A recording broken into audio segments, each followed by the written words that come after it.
बहुत दुख, अफसोस और परेशानी के साथ मुझे आपको एक खबर देनी पड़ रही है। पाकिस्तान की तारीख में सबसे बड़ा पेट्रोल बम गिराया गया है।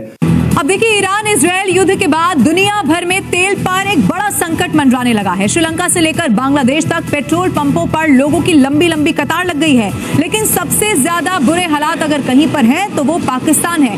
पाकिस्तान में हालात इतने ज्यादा खराब हो चुके हैं कि पेट्रोल के झगड़े में 2 लोगों की गोली तक मार दी गई। पाकिस्तान की आर्मी के पास खत्म हुआ तेल, जिससे कि उसके टैंक चले या उसके व्हीकल्स चले, उसके ट्रांसपोर्ट व्हीकल्स चले, लोग सैनिकों को ले जाने के लिए तेल भी नहीं है, इसीलिए मिलिट्री एक्सरसाइजेस कैंसिल करनी पड़ी। और ईरान ने हमको ऑफर दे दिया है कि आपकी जो शिप्स है वो पास हो सकती है स्ट्रेट ऑफ हॉर्मुज से। दोस्तों, ये खबर ऐसी है कि दिल पर अजीब बिजली सी गिरी है ये खबर सुन के। जंग की वजह से पहला धमाका या पेट्रोल बम जो गिरा आके वो अवाम के ऊपर गिरा आके, और उसमें इकट्ठे ही 55 रुपए का इजाफा जो है वो रिकॉर्ड कर दिया गया। की बड़ी खबर बता रहे हैं, अमेरिका ने भारत को 30 दिन का वक्त दिया है और ये वक्त है रूस से तेल खरीदने का। तेल संकट में भारत को 30 दिन की राहत मिली है। रूस से तेल खरीद पर अमेरिका ने ये छूट दी है। वैश्विक तेल संकट में भारत को राहत मिली है। दिन भर अवाम को जलील कैसे किया गया इस इजाफे से पहले, इस कदर जलील किया गया कि जब इजाफा हो तो लोग सिर्फ इस बात पे ही मुतमईन हो जाएं कि कम से कम पेट्रोल मिल तो रहा है, भले वो कितना ही महंगा क्यों ना मिल रहा हो। पिछले 1400 दिनों से भारत के अंदर 1 पैसा 1 रुपया पेट्रोल की कीमत ऊपर नहीं बढ़ी।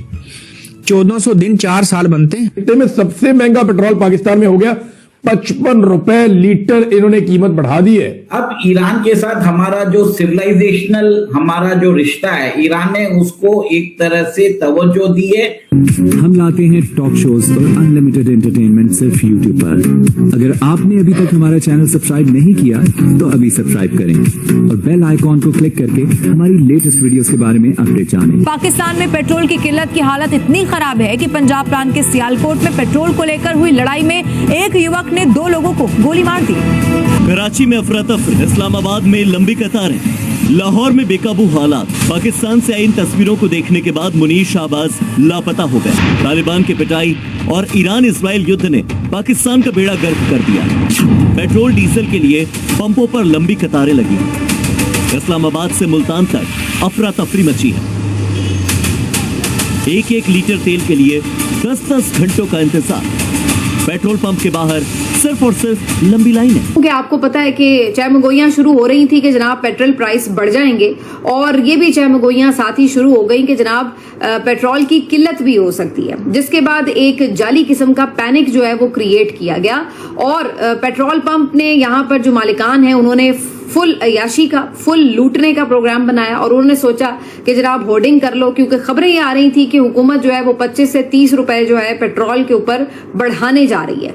जब इन्हें ये एहसास हो गया कि पेट्रोल 25-30 रुपए बढ़ेगा तो इन्होंने सोचा कि चलो जी पेट्रोल रोक लो, क्योंकि ये जो इस वक्त पेट्रोल या पेट्रोलियम मसनूआत जो इस वक्त दस्तयाब है वो पुरानी प्राइस के ऊपर खरीदी हुई है। लेकिन इन्होंने कहा कि जी इनको हम नई प्राइस पे बेचेंगे ताकि हमें जो है वो उसके ऊपर मजीद मुनाफा मिले, और इन्होंने वो तमाम होर्डिंग कर ली। उसके बाद अवाम में भी पैनिक हो गया। इन्होंने कहा कि जी पता नहीं पेट्रोल की किल्लत हो जाएगी, कल पेट्रोल मिलेगा भी कि नहीं मिलेगा। लिहाजा अवाम ने जनाब आओ देखा न ताओ हर कोई अपनी टैंकियां फुल कराने के लिए पेट्रोल पंप्स की तरफ दौड़ा। तो उसके बाद जो आपने मनाजिर देखे पाकिस्तान के मुख्तलिफ शहरों से, यही खबरें आना शुरू हो गई कि हर जगह पे लाइनें लग गई, लंबी लंबी मीलों लंबी लाइनें लग गई, और उसके साथ साथ पेट्रोल नहीं मिल रहा था, लोग ख्वार हो रहे थे, रोजा इफ्तारी, उसके बाद लंबी लाइनें। मैं कहती हूँ सही किस्म का जलील करने वाला जो था ना वो प्रोग्राम था। और उसके बाद अवाम जो थे वो इसके ऊपर रुल रहे थे सड़कों के ऊपर, साथ गालियां भी दे रहे थे और साथ में लाइनों में भी लगे हुए थे कि जनाब हमारा पेट्रोल किसी तरह जो है वो हमें मिले। पहली बात तो ये कि ये कारनामा करने से पहले ये खबर चलवाई गई टीवी पे कि जनाब IMF ने ये कहा है कि आप फिल-फौर ये इजाफा जो है वो लोगों तक मुंतकिल करें। ये बड़ी अजीब बात थी कि अभी तो पेट्रोलियम प्राइस के ऊपर ना सिर्फ ये कि कोई बहुत ज्यादा पूरी यानी दुनिया में कोई ऐसा क्राइसिस बन गया हो कि जिसके बाद IMF ने फौरन इसके ऊपर कोई हंगामी मीटिंग कर ली हो। ये IMF ने अलग से एक इंडिकेशन जरूर जारी करनी थी पाकिस्तान के लिए स्पेशली कि जनाब आपने अवाम को फौरन जो है ये इजाफा मुंतकिल करना है। मुझे नहीं समझ आई कि IMF को इतनी क्या अर्जेंसी थी। बहरहाल ये टीवी चैनल्स के ऊपर खबर चल गई।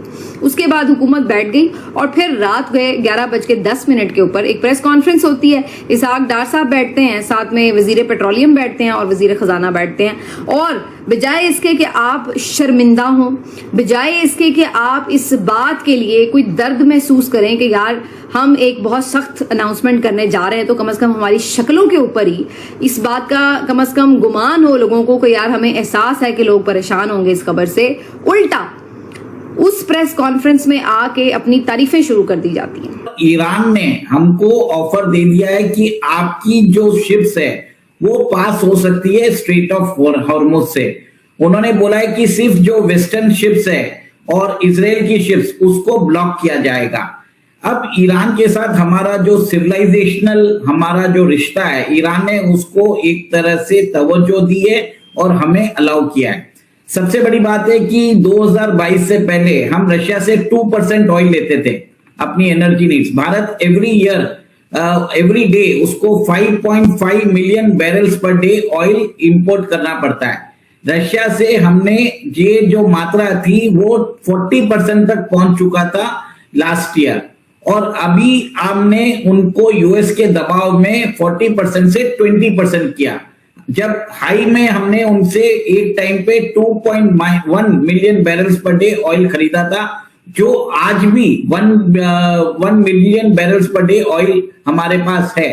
अब रशिया ने बोला है कि हमारी जो एक्सेस सप्लाई हमारी पड़ी हुई है, बाकी शिप्स में पड़ी है, हम उसको रीरूट कर देंगे भारत की तरफ से। रशिया का जो ऑयल है जो उनके टैंकर्स में घूम रहा है विश्व में, वो 9.5 मिलियन बैरल्स घूम रहा है, वो भारत को सप्लाई कर देगा।